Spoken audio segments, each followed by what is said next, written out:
आप किसी भी व्यक्ति के साथ में हाथ मिलाते हो ना, तो फुल कॉन्फिडेंस के साथ हाथ मिलाना, भले आपकी एज का हो या फिर सामने वाला व्यक्ति आपकी एज से ज़्यादा हो या आपकी एज से कम हो या फिर आपके लेवल से ज़्यादा उसके पास में पैसे हो या फिर उसका बंदे का लेवल ज़्यादा हो आपके लेवल से, या फिर प्लस 100 करोड़ रुपए हो या फिर करोड़पति बंदा हो, सेम कॉन्फिडेंस रहना चाहिए। भले आपके सामने -100 करोड़ रुपए वाला भिखारी क्यों ना खड़ा हो, सेम कॉन्फिडेंस आपका रहना चाहिए हाथ मिलाते वक्त। क्योंकि जिस दिन आपने इस फ़र्क को समझ लिया ना, तो आपको कामयाब होने से कोई भी नहीं रोक सकता। ये छोटे छोटे पॉइंट होते हैं, इन पर ध्यान दिया करो, इनको ज़रूरी होता है समझना। क्योंकि सेम कॉन्फिडेंस है, आपके लिए थोड़ी है वो 100 करोड़ रुपए माइनस है, या फिर आपको थोड़ी चुकाने हैं, या फिर आपके खाते में थोड़ी आने वाले, या फिर 100 करोड़ रुपए वाला बंदा है तो आपके अकाउंट से थोड़ी जाने वाला है, या फिर आपसे थोड़ी लिए वो 100 करोड़ रुपए। या फिर जिसने भी जितनी भी मेहनत की है, या फिर जिस जिस जिस तरीके पे वो बंदा या फिर जिस प्लेटफॉर्म पे बंदे ने काम किया है,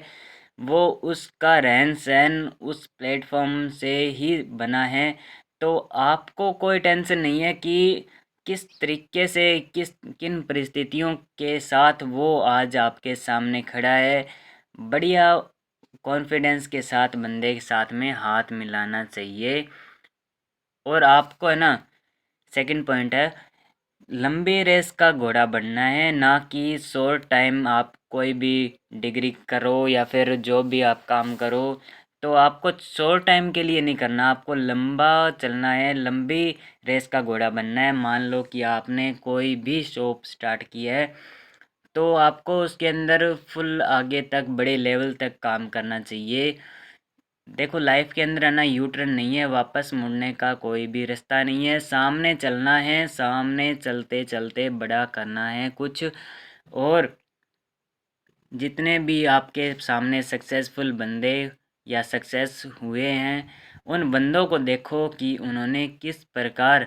क्या बेच करके, क्या खरीद करके और किस प्रकार से उन्होंने मेहनत करके अपने मुकाम को हासिल किया है या फिर दुनिया के अंदर एक पहचान बनाई है। आप भी अपनी खुद की पहचान बना सकते हो। सिर्फ और सिर्फ इतना सोचना है कि कोई गरीब नहीं है, कोई अमीर नहीं है, सभी आपके लेवल के हैं। I am the greatest person, ये सोच करके आप सभी काम स्टार्ट कर सकते हो। सभी एक साथ तो नहीं हो सकते, अगर आपके सामने या फिर आपके साथ या आपके पीछे बड़ी सपोर्ट है, बड़े बंदों की स्ट्रक्चर है, अगर सही स्ट्रक्चर है, बढ़िया कॉन्फिडेंस वाले बंदे आपके साथ में हैं, अगर आपके साथ बड़ी टीम है, तो आप किसी भी लेवल पर कितना भी बड़ा काम कर सकते हो, कितना भी बड़ा काम स्टार्ट कर सकते हो, कितनी भी बड़ी आप कामयाबी अगर चाहिए तो वो ले सकते हो। बहुत सारे बंदे मैंने ऐसे देखे हैं जिन्होंने छोटे छोटे लेवल पर काम स्टार्ट किए हैं। बहुत सारे बंदे ऐसे होते हैं जो मार्केट के अंदर रेडी वगैरह लगाते हैं, बढ़िया इनकम स्टार्ट करते हैं। अगर एक चाय वाले की अगर बात करते हैं, तो वो 100 रुपये का दूध ला करके 400 रुपये की चाय बना करके बेच देता है, दिन भर मेहनत करता है। या फिर कोई सब्जी वाले को या फ्रूट वाले को देखते हैं तो वो रेडी पर ही करता है। और अगर उनसे पूछते हैं या फिर अपने खुद अगर सोचते हैं कि वो रेडी से ही क्यों स्टार्ट करना चाहता है, या फिर शोरूम से क्यों नहीं करना चाहता है, या फिर कहीं सेल लगा रहा है बंदा, कपड़े की सेल लगा रहा है, या फिर किसी भी प्रकार की कोई भी बिकने वाली वस्तु है, तो वो स्टार्टिंग रेडी से या फिर कोई भी ठेला लगा करके स्टार्ट कर रहा है। तो अगर सोचने वाला पॉइंट ये है कि ना तो उस बंदे को कहीं रेंट देने की ज़रूरत है, ना कहीं टैक्स भरने की ज़रूरत है, ना कहीं से कोई दबाव प्रेशर, या फिर कितने टाइम के बाद में क्या चाहिए, कितना एग्रीमेंट आपको करना है, तो उस बंदे को इन सभी चीज़ों से, सभी परेशानियों से छुटकारा होता है, आज़ादी होती है। इसलिए अगर कोई भी बंदा स्टार्ट करना चाहता है या कर रहा है या फिर करने की सोच रहा है, तो एक ठेले से स्टार्ट करें, ऐसे सिस्टम के साथ में स्टार्ट करो कि आपका माइनस पॉइंट कुछ भी ना हो।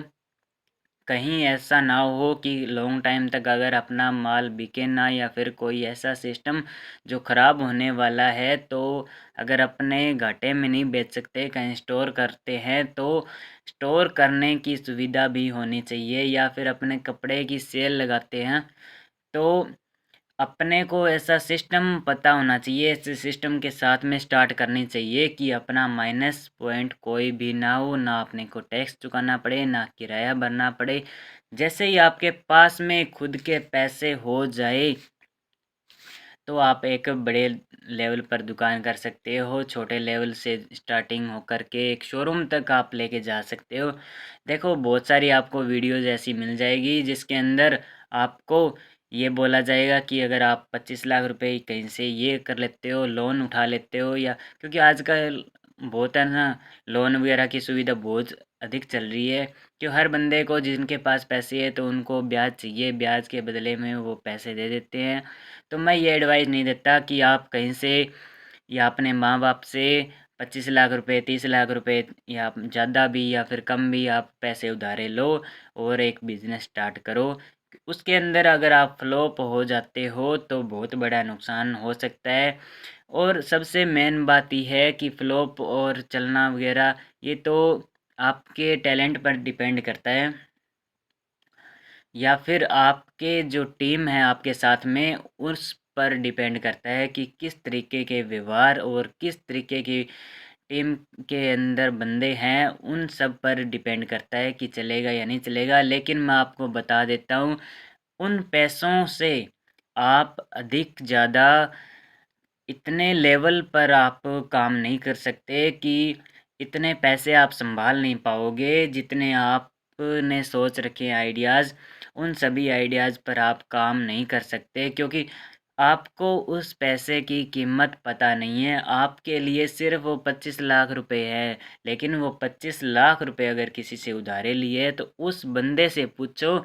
कि वो सिर्फ 25 लाख रुपए है, या फिर उस बंदे ने कितनी मेहनत की है या किन किन परिस्थितियों के साथ में उस बंदे ने काम किया है, कौन कौन सी मुश्किलें उस बंदे के सामने आई है, उन मुश्किलों से सुलझ कर उलझ कर बंदे ने कैसे अपनी ज़िंदगी दाँव पर लगाकर खून पसीना करके कमाए हैं। अगर आपने उनसे पैसे लिए हैं, अगले बंदे ने मेहनत की है, तो आप भी यही करो कि आप उस पैसे का सदुपयोग करो और उस बंदे को रिटर्न करो, वापस दो उस बंदे को पैसे। अगर अपने ब्याज पर कहीं से उठा रहे हैं तो वापस करो, लेकिन ऐसे झंझटों में मत पड़ना कि किसी से उधारे लो पैसे या फिर कहीं से लोन उठाओ। आपका खुद का व्यवहार ख़राब हो जाएगा, या बैंक से अपने लेते हैं लोन तो सिविल इतना ज़्यादा ख़राब हो जाएगा कि ज़िंदगी भर आप कुछ भी खरीदने के लायक नहीं बचोगे। तो मैं तो बस यही कहता हूँ कि अगर आप कोई भी काम स्टार्ट करना चाहते हो, कोई भी बिजनेस स्टार्ट करना चाहते हो, उसका छोटा रूप देखो। स्टार्टिंग कहाँ से होती है, सबसे छोटा लेवल कौन सा है उस काम को करने में, उस छोटे से लेवल से आप स्टार्ट करो। या फिर आप ऐसे पॉइंट से स्टार्ट करो जहाँ से पीछे जाने का कोई रास्ता ना हो, सबसे लास्ट वही है रास्ता है कि उससे नीचे कभी भी नहीं जाएंगे। ऐसे ऐसे आइडियाज़ सोचो जिनके नुकसान ना हो। ऐसे अगर आप आइडिया पर काम करना चाहते हो, ऐसे बिजनेस के ऊपर आप काम करना चाहते हो जिसको आप एक शोरूम के या फिर एक ऐसा आकार देना चाहते हो, या फिर एक कंपनी आप स्टार्ट करना चाहते हो, तो आपके साथ में ऐसी टीम होनी चाहिए या फिर अलग अलग ब्रांचें आपको करनी हैं। अगर आपको किसी बड़े सर्कल के द्वारा अगर आपको करनी है तो उस सर्कल के अंदर इंक्लूड बंदों की परख आपको होनी बहुत ज़्यादा ज़रूरी है। अगर उन बंदों की परख है आपको या फिर वो विश्वास के लायक है तो उनको ब्रांचेस स्टार्ट करवा के दे सकते हो। लेकिन उनको भी अगर आप स्टार्ट करवा के दो तो छोटे लेवल पर स्टार्ट करा के दो और उनको मेहनत करना सिखाओ। अगर आपके पास कोई काम के लिए आता है तो उनको नौकरी के बजाय बिजनेस का ऐसा आइडिया दो कि वो खुद मेहनत करके उस सैलरी के बराबर पैसे कमा सकें और अधिक ज़्यादा बंदों को वो आगे से आगे काम बता सके, या फिर ऐसे ऐसा काम दो, ऐसा आइडिया दो उनको कि अगर 10 बंदे एक साथ काम करते हैं तो भी बराबर हिस्से के अंदर पैसे या इनकम आ सके, या फिर जितने बड़े सर्कल पर अपने करेंगे उतनी बड़ी इनकम होनी चाहिए। अगर आपने कोई भी स्टार्ट करता है या फिर किसी भी प्रकार का बंदा बिजनेस स्टार्ट करता है तो उसको पूरी की पूरी जानकारी होनी ज़्यादा ज़रूरी है। अगर बंदा कोई भी व्यक्ति की या कोई भी सक्सेसफुल बंदे की अगर बात करते हैं, धीरू भाई अंबानी की बात करते हैं, या फिर जितने भी बंदे अपने सामने कामयाब हुए हैं, अगर उन सब की बात करते हैं तो कॉमन बात ये रहती है कि उन्होंने स्टार्टिंग पॉइंट बिल्कुल छोटे लेवल से स्टार्ट किया कि उससे नीचे का लेवल है ही नहीं, सबसे पहली सीढ़ी ही वही है। तो आप भी उनको अगर कॉपी पेस्ट करते हो तो भी एक अच्छा मुकाम हासिल कर सकते हो। आप भी एक ऐसे छोटे लेवल से स्टार्ट करो, ना तो आपको पैसे कहीं से उधार मांगने की ज़रूरत है, ना कहीं से लोन उठाने की ज़रूरत है, ना कहीं से और ऐसे ऐसे वैसे करके किसी भी बंदे की हेल्प लेने की ज़रूरत नहीं है। किसी भी बंदे को आप काम दे सकते हो अगर छोटे लेवल से आप काम स्टार्ट करते हो। उस परिस्थिति को समझो जिस टाइम बंदा बिल्कुल डिप्रेशन में होता है किसी बिजनेस को फ्लॉप होने के बाद में, अगर इस परिस्थिति को अपने खुद ने समझ ली, या फिर अपने अगर छोटी सी एग्जांपल लेते हैं तो अगर छोटी सी शॉप करता है कोई बंदा, अगर उसको बंद होने का डर कितना रहता है, एक शोरूम को बंद होने का डर कितना रहता है और क्यों रहता है, ये अगर समझ लिया ना अपनों ने तो कहीं पर भी दिक्कत नहीं है।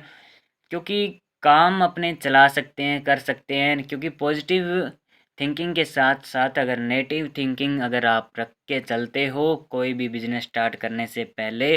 तो आपको निश्चित कामयाबी मिलेगी ही मिलेगी। फिर आपको कोई भी नहीं पहचान सकता या पीछे धकेल सकता अगर अपने स्टार्टिंग पॉइंट पर, स्टार्टिंग बेस पर और पहली सीढ़ी से अगर स्टार्ट करते हैं तो अपने कम टाइम के अंदर ही बहुत अच्छी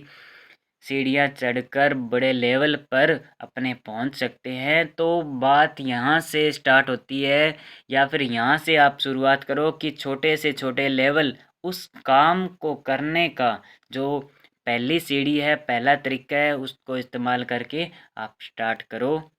और आपको बड़े लेवल पर कामयाबी मिलेगी। Thank you. अगर आपकी टीम अगर आपके साथ में है तो आपको घबराने की बिल्कुल भी ज़रूरत नहीं है। Thank you.